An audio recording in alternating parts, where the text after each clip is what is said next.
그리하여 그날 아침부터 정하여진 때까지 주님께서 이스라엘에 전염병을 내리시니 단에서부터 부엘세바에 이르기까지 백성 가운데서 죽은 사람이 7만 명이나 되었다.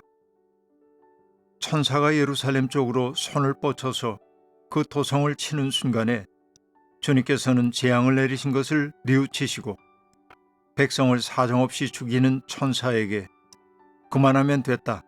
이제 너의 손을 거두어라 하고 명하셨다. 그때 주님의 천사는 여부스 사람 아라우나의 타작마당 곁에 있었다.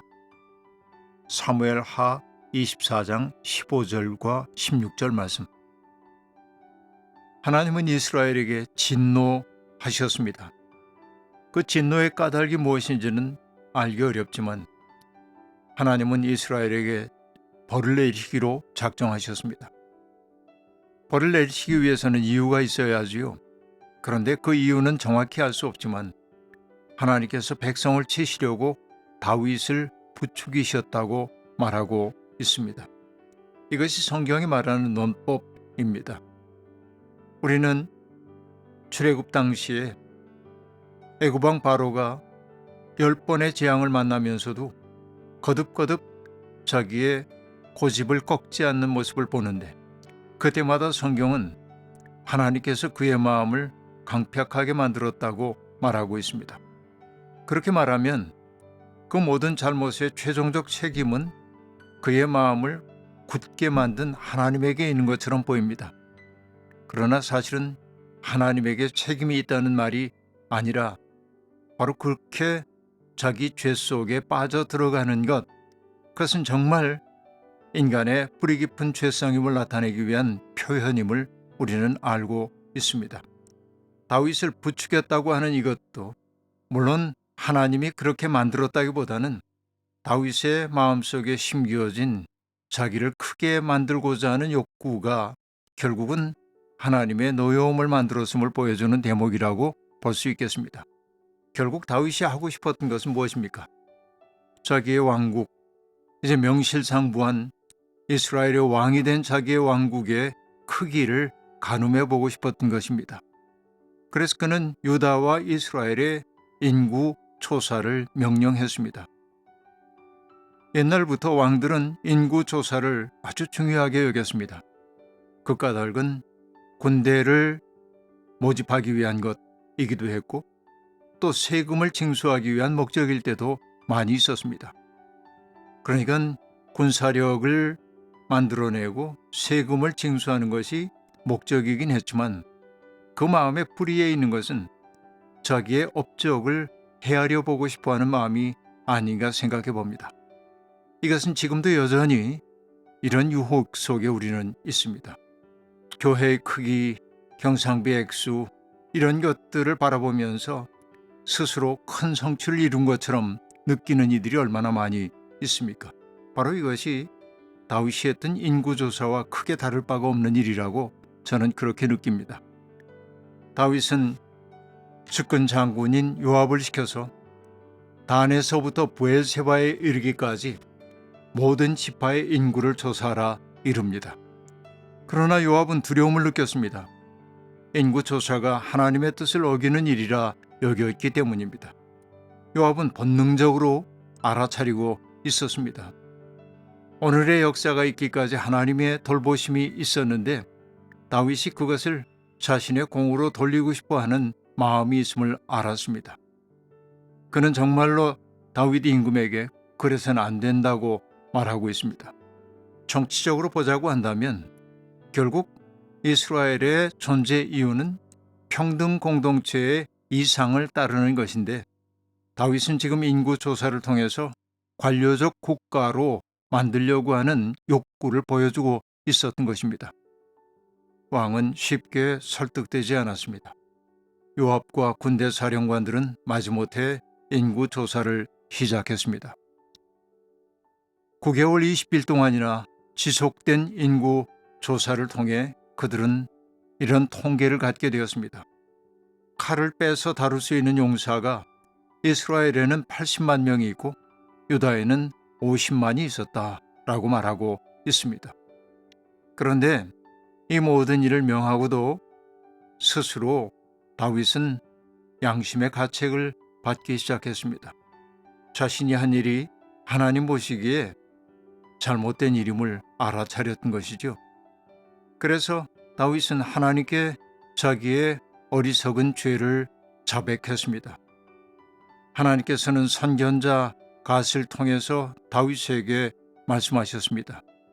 세 가지 중에 하나를 택하라는 것이었습니다. 죄에 따른 벌 세 가지입니다. 7해 동안의 흉년, 원수를 피하여 쫓기는 석 달, 사흘 동안의 전염병. 여러분 같으면 어느 것을 택하시겠습니까? 다윗은 주님의 손에 벌을 받겠다고 응답했습니다. 사람의 손에 벌을 받고 싶지 않다는 것이었죠. 그가 선택한 것은 사흘 동안의 전염병이었습니다. 전염병이 돌자 이스라엘 전역에서 7만 명이 죽음을 당했습니다. 무려 사흘 동안에 정말 많은 사람들이 죽은 것이죠. 그리고 그 죽음의 사신이 예루살렘을 치려는 순간 하나님은 이스라엘 땅에 재앙 내리신 것을 후회하셨습니다. 그래서 죽음의 천사에게 말합니다. 그만하면 됐다. 이제 너의 손을 거두어라 라고 말합니다. 그래서 아라우나의 타작마당 곁에서 죽음의 천사는 자기가 휘두르고 있었던 그런 무기를 거두었습니다. 참 흥미로운 대목이지요. 하나님이 죽음의 천사를 부리신다는 사실 말입니다. 사실 출애굽 당시에도 마지막 10번째 재앙에서 죽음의 천사가 문설주와 상인방에 어린 양의 피가 묻어있지 않은 집을 쳤던 것을 우리가 알 수 있습니다. 죽음조차도 하나님의 도구임을 나타냅니다. 사실 이것은 아주 전형적인 문명에 대한 이해라고 얘기할 수 있겠습니다. 힌두교는 수없이 많은 신들을 숭상하는 종교입니다마는 힌두교를 대표하는 3대 신이 있죠. 브라흐마, 비슈누, 시바 신이 그들입니다. 그들은 각각 브라흐마는 창조의 신, 비슈누는 유지의 신, 시바는 파괴의 신입니다. 파괴의 신이기 때문에 시바가 나쁜 것은 아닙니다. 파괴되어야 새로운 창조가 일어나기 때문에 그렇습니다. 마치 겨울이 되어서 모든 것이 죽은 것처럼 보일 때 그 속에 봄의 씨앗이 심기는 것과 마찬가지입니다. 죽음의 사자, 죽음의 천사, 그가 이제는 예루살렘 외곽에서 멈추어 섰습니다. 그런데 흥미로운 대목이 있죠. 왜 하필이면 아라우나의 타작마당인가 하는 것입니다. 타작마당이란 어떤 것일까요? 수학의 자리인 동시에 심판의 자리이기도 합니다. 그러기에 타작마당이라고 하는 것은 상징성을 갖고 있음을 알 수 있습니다. 다윗은 하나님 앞에 그리고 천사에게 자기의 죄를 고백합니다. 죄를 지은 것은 자기라며 백성들은 아무런 잘못도 없으니 나와 내 아버지의 집안을 쳐달라고 간곡하게 청합니다. 바로 이 대목이 다윗의 위대함인지도 모르겠습니다. 다윗도 우리처럼 잘못을 저지르는 사람입니다. 그러나 잘못이 누군가의 불행으로 귀착되었을 때 그는 남을 탓하기보다는 자기를 돌아보는 지도자였던 것이지요. 남 탓하는 지도자들을 많이 보아온 우리로서는 다윗이라고 하는 분의 위대함이 더욱더 도드라지게 보이는 것은 사실입니다.